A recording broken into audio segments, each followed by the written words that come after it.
Jina lako litukuzwe, jina lako limidiwe, jina lako limidiwe milele. Asante Mungu Roho Mtakatifu katika siku nyingine nzuri na njema. Baba, ninazidi kuomba tena mapenzi yako tu, mapenzi yako yakatawale. Kusudi lako tu likatimizwe katika huduma hii, katika utumishi huu. Fadhili zako na rehema zako naomba zikawe nasi tena katika jina la Yesu Kristo. Asante kwa uaminifu wako, kwa wema na rehema. Ninakushukuru na kukuhitaji sana, wewe utendaye mema na makuu. Nguvu zako zikatawale, nguvu zako zikamiliki, na jina lako Yesu likatukuzwe. Na kuomba Roho Mtakatifu tufundishe, tuongoze, kila asikiaye akasikie katika Roho, akaelewe katika Roho, akafunuliwe katika Roho Mtakatifu. Mtakatifu, asante Mtakatifu Mungu Baba. Tawala ibada hii, huduma hii, tawala. Mponye yule aliye na ugonjwa, atokewe, aondokewe na ugonjwa. Mponye aliye na taabu moyoni na vifungo, afunguliwe kwa damu ya Yesu Kristo. Mpe baraka na amani huyo asiye na amani, muongeze, mzidishe kwa utukufu wako Bwana Yesu. Ninamwombea kila mmoja, umbariki na kumponya, umtakase. Kila mmoja asikiaye akaguswe, akaponywe, akatiwe nguvu kwa Roho Mtakatifu, akaongozwe nawe mwenyewe, akawezeshwe katika jina la Yesu. Amen. Barikiwa katika jina la Yesu wa Nazareti. Na tena karibu katika muda mzuri kabisa wa kushibishwa na neno la Mungu, chakula cha roho. Mungu akubariki, karibu sana. Tuendelee kupokea habari njema hizi za ufalme wa Mungu. Ni kuombe pia karibu katika YouTube hii, na kama hujasubscribe basi kumbuka kusubscribe.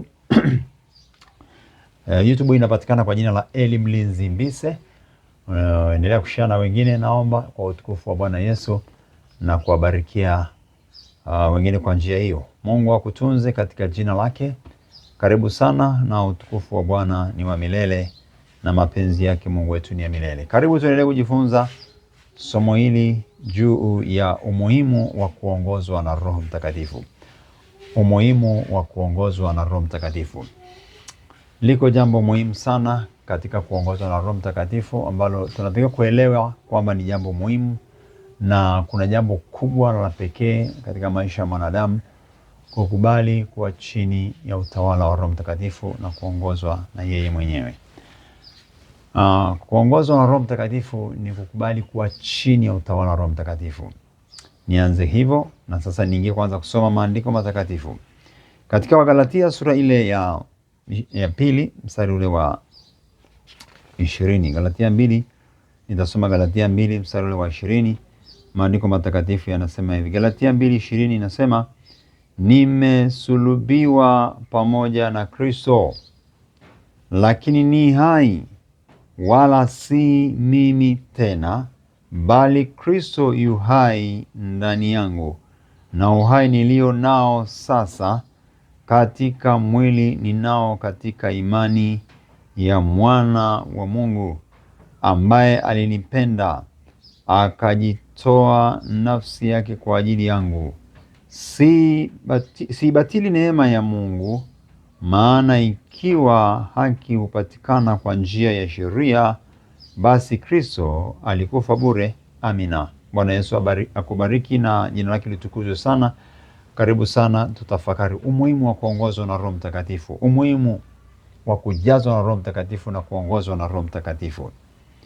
Tunauona tunapoendelea kusoma maandiko, tunauelewa. Na hata wewe mwenyewe ni shahidi, wewe ambaye umeshakuwa tayari kwenye maongozi ya Roho Mtakatifu au kwenye utawala wa Roho Mtakatifu.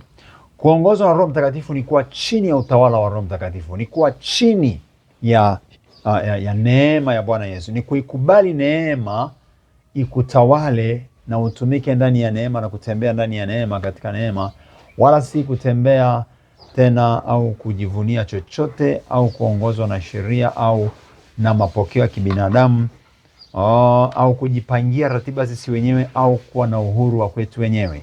Ni kuwa na uhuru wa Roho Mtakatifu unaotupeleka katika njia yake, katika sheria zake na katika maagizo yake kabisa kabisa. Maandiko hapa yanatushuhudia kwamba, na kutuhakikishia kwamba nimesulubiwa pamoja na Kristo. Huu ni uelewa. Huyu mtu ameelewa, mwanadamu huyu ameelewa, na Roho Mtakatifu anaruhusu hapa, inaandikwa, au Roho Mtakatifu anatuonyesha kwamba ukishaongozwa naye, unapokuwa unaongozwa naye, nini utatamka, nini unaelewa, utakuwaje? Utakuwa hivi kwamba nimesulubiwa pamoja na Kristo, lakini ni hai. Amesulubiwa lakini yu hai. Tumesulubiwa lakini tu hai sasa. Wala si mimi tena. Hilo neno sasa, wala si mimi tena, huo ni ufahamu mpana wa kiroho. Hiyo ni hekima ya kimbingu, kufahamu kwamba wala si mimi tena ninaishi, wala si mimi tena, bali Kristo yu hai ndani yangu, na uhai nilio nao sasa katika mwili ninao katika imani ya mwana wa Mungu, ambaye alinipenda akajitoa nafsi yake kwa ajili yangu.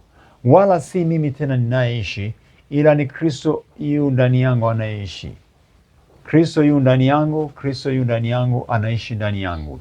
Kwa hiyo umuhimu wa kuongozwa na Roho Mtakatifu ni kwamba Kristo ndiye anayekuwa mtawala. Kristo ndiye anayekuwa ndani yetu sasa, akituongoza, akiniongoza. Wala si mimi tena, bali ni Kristo ndiye anaishi.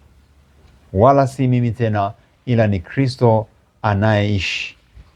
Kuongozwa na Roho Mtakatifu ni kuwa ndani ya Kristo, ni kutawaliwa na kumilikiwa na Roho Mtakatifu kabisa kabisa. Bwana Yesu asifiwe sana.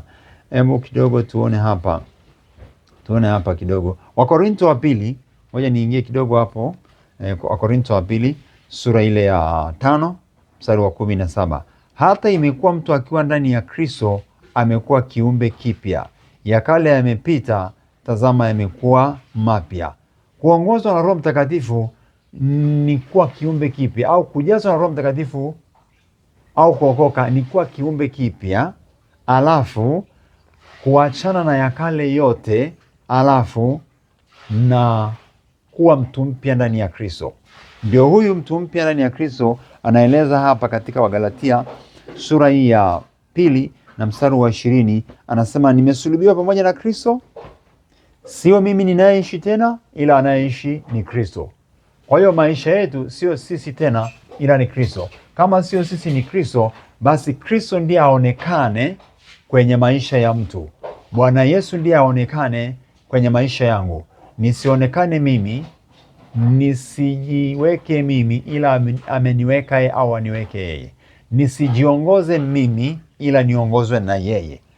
Kwa sababu hata imekuwa mtu akiwa ndani yake, yeye aliye Roho, yaani huyu Yesu, basi huyu mtu amekuwa kiumbe kipya. Kiumbe kipya kinaongozwa na huyu mpya, huyu aliyeko ndani yake au aliyeingia ndani yake. Ndiye mtawala na mmiliki. Kwa hiyo kuongozwa na Roho Mtakatifu ni kuwa kiumbe kipya, na ukale unaondoka, ya zamani yanaondoka, mapya yanaingia. Ya zamani yanaondoka, mapya yanaingia. Kwa hiyo pia ni kusema si mimi tena ninayeishi, ila anayeishi ni Kristo. Haleluya. Haleluya.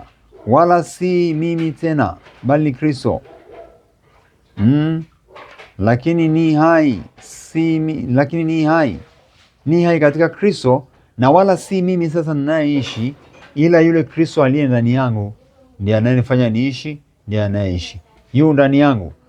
Na uhai nilio nao sasa katika mwili, ninao katika imani ya mwana wa Mungu. Tunakuwa na imani, tunaishi kwa imani katika mwana wa Mungu. Bwana Yesu asifiwe. Kwa hiyo kuongozwa na Roho Mtakatifu au kujazwa na Roho Mtakatifu, maana yake nyingine, kwa maana nyingine, kumbuka somo hili mwendelezo, kwa maana nyingine ni kwamba atakayekuwa ametawala mwili wote na maisha yote ni Bwana Yesu. Ni Yesu mwenyewe. Anayeishi ni Kristo. Anayeishi ni Kristo mwenyewe, na sio sisi tena. Sio wewe tena. Sio wewe tena, ila Kristo ndiye mtawala na mmiliki. Jina la Yesu litukuzwe. Hii inatusaidia kujikabidhisha kwa Kristo na kujiachilia kabisa kwa Yesu mwenyewe. Awe ndiye kiongozi, mmiliki, anayemiliki. Yesu ndiye Mwokozi ambaye anatakiwa kutawala, kumiliki maisha ya kila mmoja, si sisi tena, wala si wewe tena unayeishi, ila ni Kristo ndiye anayeishi ndani yetu. Kama tunaitwa wa Kristo, manake Kristo ndiye ameumbika ndani. Kristo akiumbika ndani, yeye ndiye atatawala kila kitu, kwa sababu yeye ndiye muumba na Mwokozi na muweza juu ya vyote. Kwa sababu ndiye muweza katika yote, basi yeye ndiye mtawala katika yote. Yeye ndiye muweza katika yote, wala si mimi tena, si wewe tena utakaye kuwa mtawala wa maisha yako. Anayetawala ni Roho Mtakatifu, yaani Kristo, ambaye ndiye atatuongoza katika yote. Jina la Yesu litukuzwe. Kwa hiyo kukubali kuongozwa na Roho Mtakatifu maana yake, au niseme kuongozwa na Roho Mtakatifu ni kukubali kuongozwa naye au kuishi katika Roho, au anaposema kwamba enendeni, tukiishi kwa Roho, tuenende kwa Roho. Kuishi au kuongozwa na Roho Mtakatifu ni kukubali yeye mwenyewe sasa atawale kila kitu kwenye maisha ya mtu. Akitawala kila kitu, maana yake tunasema mtawala, mmiliki. Kwa hiyo hatuna ruhusa, au kwa lugha nyingine, huna ruhusa, sina ruhusa kwenye maisha yangu mwenyewe kufanya ninavyotaka au wewe kuishi unavyotaka. Huna ruhusa ya kuishi unavyotaka, ila ruhusa inatoka kwa moja, Roho Mtakatifu, Yesu Kristo. Ruhusa inatoka moja. Ndio maana ya si mimi tena naishi, yaani sawasawa na mtu aliye chini ya mamlaka ya utawala fulani. Utawala fulani ukiwa juu ya mtu, maanake huyo mtu hana tena ruhusa. Au mtu aliyeajiriwa, maanake amekamatwa, yuko kwenye mamlaka, yuko kwenye maongozi mengine, hawezi kuwa huru kwa sababu amelindwa, ameshikiliwa. Kwa hiyo hana uhuru wa kwake, na sisi hatuna uhuru wa kwetu kwenye hii dunia, ila uhuru tunao kutokana na Kristo, Roho Mtakatifu, Roho wa Yesu. Ndiye atatuambia tufanye nini, tuendeje, tuishije, tukaeje, tuleje, tusemeje, tuvaeje, mambo yetu tuyaendesheje. Yeye ndiye kiongozi mtawala wa yote. Bwana Yesu asifiwe sana. Roho Mtakatifu mwenyewe, Yesu Mwokozi, ndiye atawale mwenyewe. Jina la Yesu litukuzwe sana na lihimidiwe. Lakini pia kukubali kuongozwa na Roho Mtakatifu ni kujikana.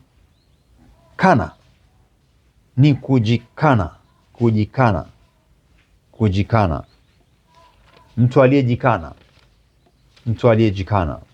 Jina la Yesu litukuzwe sana. Ngoja nisome Luka 9. Karibu tusome Luka 9.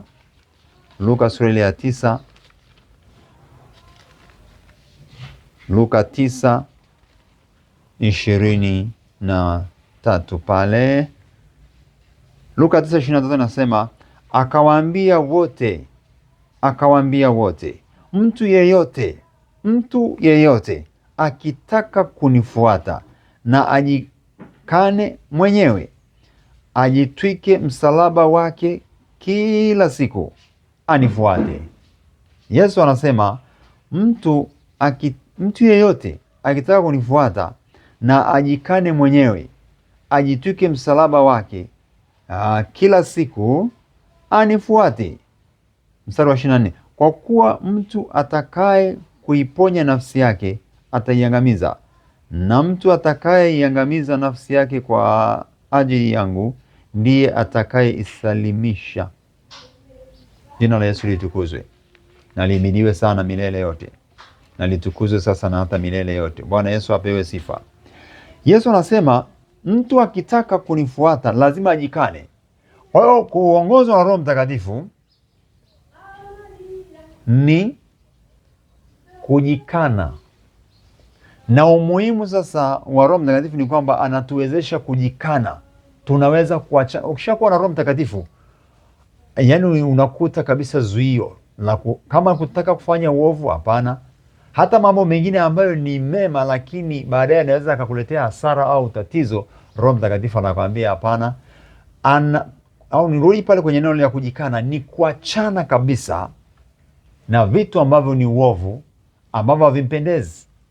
Ni kutokukubali au kutokuendelea kuongozwa na mwili na kukubali kuongozwa na Roho. Ni kutokukubali kutawaliwa na mwili. Sasa unarudi kwamba anayenitawala ni mmoja, Roho Mtakatifu. Kwa hiyo umevikana kwamba uijui dunia tena, ujui dhambi tena, umekana. Mimi sijui. Mimi sasa kwa nini umejikana? Kwa nini kujikana? Maana yake kwa nini ujikane? Kwa nini useme tena hapana, sielewi hivyo vitu? Hapana, kwa sababu ni kiumbe kipya.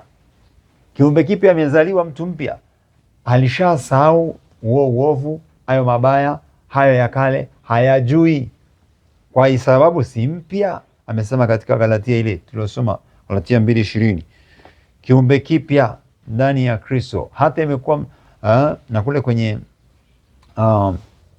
Wakorinto wa pili 5:17, kiumbe kipya, si mimi ninaishi ila ni Kristo. Kwa hiyo huyu anajikana. Kuongozwa na Roho Mtakatifu ni kujikana, na Roho Mtakatifu akiwa ndani ya mtu anayakana mambo maovu, anayakataa, ameyavua, hawezi kukubaliana nayo tena. Kwa hiyo anasema mtu akitaka, inampasa basi mtu ajikane, ajitwike msalaba, anifuate kila siku. Huo ndio umuhimu wa kuongozwa na Roho Mtakatifu. Hutachoka kumfuata Yesu kila siku. Hatuchoki kumfuata Yesu kila siku, tutamfuata, tutamwendea kila wakati, tutamfuata kila siku, tutamfuata Mwokozi wetu Yesu kila wakati, kila siku tutamfuata. Waraka wa kwanza wa Yohana 3:6. Sikiliza tena faida nyingine. Kila akae ndani yake hatendi dhambi. Kila atendaye dhambi hakumwona yeye wala hakumtambua. Kila akae ndani ya Roho Mtakatifu, kila aongozwe na Roho Mtakatifu, kila akae ndani ya Kristo, huyo Biblia inasema hatendi dhambi. Umuhimu wa kuongozwa na Roho Mtakatifu ni kuweza kuishinda dhambi, kuikataa dhambi. Haleluya, Bwana Yesu asifiwe sana. Kwa hiyo kila akae ndani yake hawezi kutenda dhambi. Kwa hiyo kuongozwa na Roho Mtakatifu ni kuweza kuishinda dhambi, ni kuweza kuiacha dhambi. Kila aliye ndani ya Kristo, ndani ya Kristo, hapo ndipo nasema tuko ndani ya Roho, tupo katika Roho Mtakatifu. Tukiwa ndani yake tunaongozwa na Roho Mtakatifu, na kwa sababu tunaongozwa naye hatuwezi kutenda dhambi. Huwezi kutenda dhambi, siwezi kutenda dhambi pale ninapoongozwa naye, pale ninapotawaliwa na yeye. Ndio sababu ya pia kujikana, ndio sababu pia umuhimu wa kuongozwa na Roho Mtakatifu. Pia ni kukataa kuongozwa na mwili na kuruhusu Roho Mtakatifu kukubali, au niseme kukataa kuongozwa na mwili. Huko ndo kujikana pia. Umekataa mwili, naambia mwili, hayo mambo sijui, siwezi. Kutukana matusi, mimi siwezi. Kufanya kiburi, mimi sijui hicho kiburi kikoje, sijui, siwezi, sitaki. Nataka mnyenyekevu, hiyo ndo najua. Upole, maneno msafi, ndo najua. Tabia njema, kumtumikia Bwana Yesu, ndio kitu tunajua. Mengine hatujui. Biblia inasema tufanywe kama watoto kwenye habari ya dhambi. Maana yake hujui, huwezi kuifanya dhambi, ni mtoto.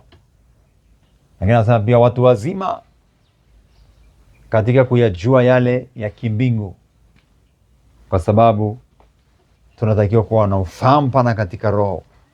Atukuzwe Yesu Kristo, Bwana wa mabwana. Anasema kila atendaye dhambi, huyo tunasema, Biblia inasema hakumwona, hayupo ndani yake. Na hivyo kila atendaye dhambi, anasema kwamba mstari wa 6, kila akae ndani yake hatendi dhambi. Kila akae ndani yake hatendi dhambi. Hatendi dhambi. Hatendi dhambi. Hatendi dhambi. Hatendi dhambi. Kwa nini? Kwa sababu yuko ndani yake aliye mtakatifu. Mtakatifu akikaa ndani yake Mtakatifu akikaa ndani yetu, basi tunaweza kushinda na zaidi ya kushinda. Jina la Yesu litukuzwe sana. Haleluya. Baba, ninakushukuru kwa ajili ya uaminifu wako, Mungu uliye mtakatifu na Mwokozi. Asante kwa ajili ya pendo lako.